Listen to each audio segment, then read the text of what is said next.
Well, believe it or not, but this is part 8 of my series on cognitive errors and behavioral biases. As a reminder, we are all making these mistakes. They are negatively affecting our outcomes, our research, our analytics, our forecasting. Today, the question is, what can we do about this now that we're aware of these errors? As a refresher, here are links to all of the other parts of the series, which walk you through a lot of these mistakes that we make. Go check them out. It is amazing that we are able to survive in this world, given the large number of mistakes that we all make here. It's important to recognize that these things served us well, on the plains of Africa, millennia ago, but they don't serve us so well when we need to analyze things such as investments. So now the question is really like, what's driving this here? So if you check out Daniel Kahneman's book, Thinking Fast and Slow, I highly recommend that. The idea here is that we have two parts of our brain, and one is this system one brain. That's the unconscious part of your brain. It is the part that triggers these biases and heuristics that are problematic for us. And it's automatic, unconscious, automatic. We have this system two brain, which is slow, methodical, analytic, etc. Now, the good news is that 95% of the time we're using the system one brain, and it doesn't require a lot of mental capacity. We simply wouldn't we have the capacity to turn on our system two brain 100% of the time.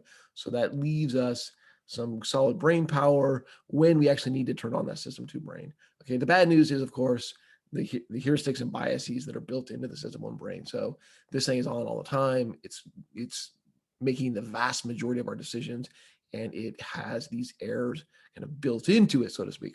So what can we do? So first off, you need to have a systematic, disciplined process that helps you kind of turn on that system two brain, and eliminate some of the problems with the system one brain. So, create yourself checklists, apply it to everything, have rules, have scoring systems, and ignore irrelevant data. So, if the name of the company should have no bearing on its fundamentals, you can ignore that type of name. You can ignore, whether or not you hold the stock. You can ignore, if you hold it, what price you paid for it. Evaluate things as of today, and do this in a systematic way, because in general, your mind is already, your system one, your fast thinking brain has already made the decision for you even before you start the analysis. So by having these checklists and these rules, you can be more systematic about it and create scoring systems and things of that nature, so that your decisions are consistent.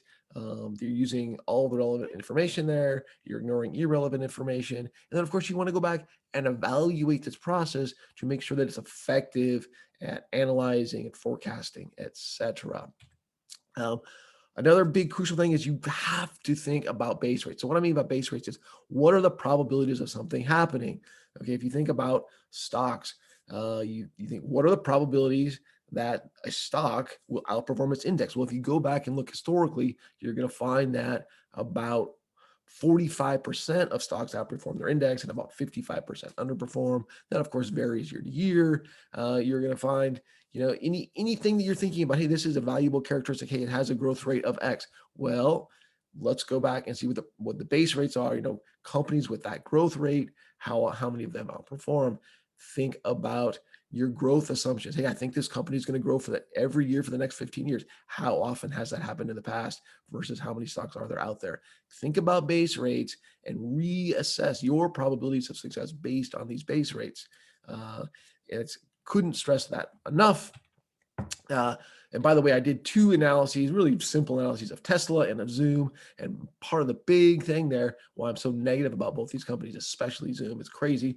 Check out the videos, is because the base rates just don't make sense. Companies that are trading at 10 times revenues in Tesla's place, or 100 times earnings in the case of Zoom, have very, very low success rates over the long term. Now, short term, they could continue to rise, but over the long term, especially for Zoom, I'm targeting a dramatic decline in the stock price there. Check those videos out. Finally, hide information from that system one brain, because again, once it gets that information, it is subconsciously making the decisions for you. So one thing you can do when you're evaluating an investment, hide the name. Like, hey, look at Tesla and look at Zoom, but don't tell yourself what you're looking at. Um, I've done that myself when I'm hiring for team members. I will hide the name on the person, so I don't know if it's male, female, where they're from, etc. Uh, you can also standardize things. So when you're looking at financial data for a company, just the size of the numbers are going to tell you something about what that company might be. So you could standardize everything. You could standardize everything into a stock price of say 20 or 100, whatever you want it to be.